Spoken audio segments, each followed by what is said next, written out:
Episode 15, The Hotel Bathroom. It was late into the night. Tammy and her family finally arrived at their holiday resort after a long cab ride from the airport. Tired and slightly cranky after some complications at the airport, their moods went further south after receiving bad news from the hotel reception. "We're sorry, Mr. Clarks. It seems like the room that you booked for the 4 nights are all taken up," said the hotel receptionist named Addie to Tammy's dad. "I don't care. You guys better rectify the issue here and find us another room," scolded Mr. Clarks. "I'm afraid we can't do that, sir. We are full for the night," explained Addie. "Can you help us, please? It's late. There's no way we can find another place to stay. Call your manager if you need to, and let him know that your hotel is overbooked and your guests are stranded here," said Mrs. Clarks in a much more reasonable tone than Mr. Clarks. "Okay, Mr. and Mrs. Clarks, I understand. Just give me a moment and we'll try to find a solution for you," said Addie. Addie called her manager, and after a couple of minutes of what seemed like a discussion over the phone, Addie then said, "Sir, the only room we have is not ready for our guests." Not knowing what Addie exactly meant, Mr. Clarks just wanted a place for his family to sleep for the night and replied, "Then get it ready. We will take the room." After a moment's pause, Addie said, "Okay, sir, give us a while as one of our bellboys will help you with your luggage." Within a few minutes of waiting, a bellboy named Matthew finally led the family to their room. As it was a resort-style hotel, the lobby was its own small wooden shelter with stone pavements leading to the individual traditional hut-style rooms. And each room stands alone, at least 10 meters away from its nearest neighbors. While walking slightly in front of Mr. Clarks, Matthew hesitantly turned and asked, "Sir, so your room will be room 636. If possible, tomorrow you should ask for a change of room, sir," said Matthew, not knowing that there were no other rooms available. Mr. Clarks explained to Matthew about the situation they had earlier and then asked, "Anyway, why did you ask us to change rooms? What's wrong with this one?" "Well, it's just not good for guests, sir," replied Matthew, seemingly hesitant in elaborating further. As the family were already at their room's front door at this point, Tammy's dad didn't bother asking further about what Matthew meant by not good. The family was just happy that they finally have a room to sleep in for the night. They ordered in-room service for dinner as they watched TV and rested. Mr. Clarks, on the other hand, was busy on his phone searching for other hotels to stay at for the rest of their holiday.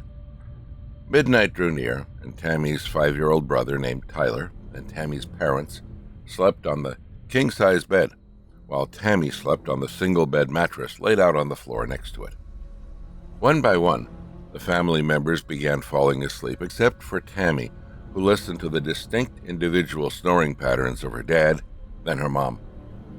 Eventually, as Tammy was about to fall asleep, she heard water droplets coming from the washroom.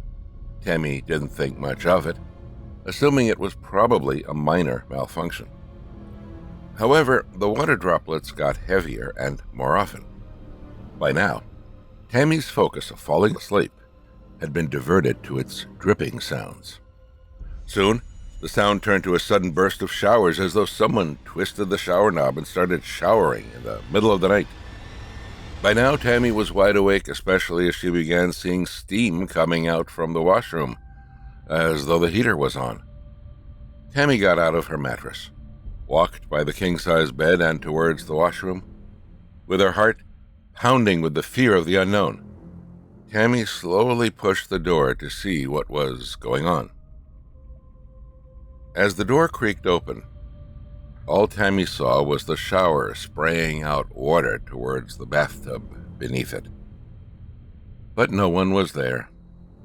She quickly turned the shower off, walked back to her mattress, laid back down, and pulled the blanket over her knees to partially cover herself. The washroom door then creaked back outwards and stayed ajar. Tammy closed her eyes, but before she could begin to lay still, the shower came back on again. Tammy opened her eyes and thought to herself, "Oh man, I really hope it's just a faulty shower head. Maybe that's why the hotel staff were saying that the room wasn't ready for guests. But just as Tammy was trying to convince herself that it was just a malfunction, she began hearing a distinct voice coming from the washroom. It was a lady's voice, singing.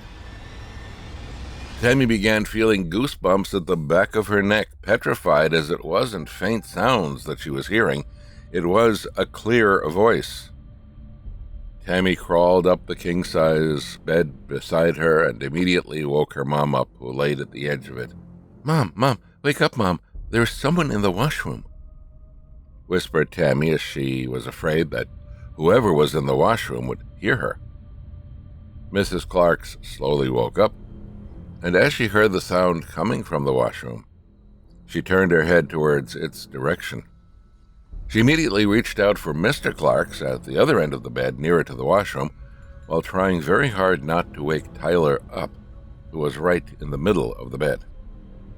Honey, wake up, honey," whispered Mrs. Clarks. "What is it? What's the matter?" said Mr. Clarks while rubbing his eyes as they opened.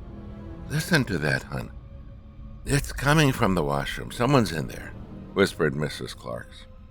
"What is that sound?" said Mr. Clarks, sounding confused. He sat up and looked around to assure himself that all his family members were in bed and that it wasn't one of them singing in the washroom. Mr. Clarks got out of the bed, and as he walked towards the washroom, he firmly said, "Who's there? Who's in the washroom?" As Mr. Clarks pushed the ajar door open, the singing stopped immediately. The shower, however, was still on. He looked around the washroom to make sure that there wasn't anyone hiding in it, turned off the shower, and walked back to bed. Mr. Clarks then said, "That's weird. There's no one there, but the shower was on." Just as he spoke, the singing in the washroom began again. After pausing for a while, Mr. Clarks said quietly, "I think there might be something else in this room with us. Are you guys all right if we just sleep here and endure this just for tonight? As long as it isn't disturbing us, let's try to get some sleep." "Hon, are you crazy? How are we going to fall asleep knowing there's possibly a ghost in our room?" whispered Mrs. Clarks, while trying her best not to wake Tyler up. While the conversation was happening, the singing still continued, as if someone was enjoying a therapeutic warm shower. As though the night wasn't creepy enough, the humming from the shower suddenly turned to actual words being sung. "Why are you still here? Are you not leaving yet? Are you not leaving yet?" As the three of them were frozen, silent, and focused on what was said from within the washroom, the voice suddenly stopped singing. Then the closet door suddenly slammed open and closed, and it slammed open again. And this time Tyler finally woke up from the loud thudding sound. Tyler then asked, What was that?" The family froze on their beds in a state of shock, and no one replied. Suddenly, from the washroom, the lady's sweet singing voice turned loud and hoarse and shouted, "Get out, now!" Instinctively, the family of four jumped out of bed, past the washroom door and towards the main door. Mr. Clarks pulled the door wide open as the family ran out in their pajamas. They left all their belongings in the room as they scrambled out. "Come on, let's go," shouted Mr. Clarks as he pushed Tammy and Mrs. Clarks while carrying Tyler out. They ran along the stone pavement leading back to the reception, while panting heavily from the fear. After eventually arriving at the hotel reception, Addie was concerned to see the expression on the family's faces and asked, "Oh my goodness, what happened, sir?" After taking a couple of breaths in, Mr. Clarks asked, "Can we sleep here at your reception for tonight? There's no way we can go back to the room." After he explained what had happened earlier, a couple of the staff prepared a makeshift area for the family to sleep for the night. The following day, the staffs collected the belongings for the family from the room as the family waited at the reception. Matthew, who helped them check in the previous night, was back on his shift and saw the family. "Hi, sir. Are you checking out already?" asked Matthew. With a grumpy and tired look on his face from not being able to sleep well the night before, Mr. Clarks shared about what had happened earlier. Mr. Clarks then asked, "Was that the reason why you asked us to change rooms yesterday?" Matthew let out a sigh and said, "Yes, sir. This room hasn't been used for years. They tried to cleanse the room, but whatever that is inside is so violent that it wouldn't leave. I heard a story about a lady who ended her life in the room's shower years ago. Months after the room was reopened for guests, they all had disturbing experiences. So, from then on, no one else was given the room. I just wasn't sure why they eventually gave it to you." The family collected their luggage and checked out of the hotel. They spent their remaining holiday in another resort as they tried to forget what had happened and enjoy the rest of their vacation. They tried, but such experiences stick to one's memory for years, or even, possibly, an entire lifetime. Room 636, where the singing never ends.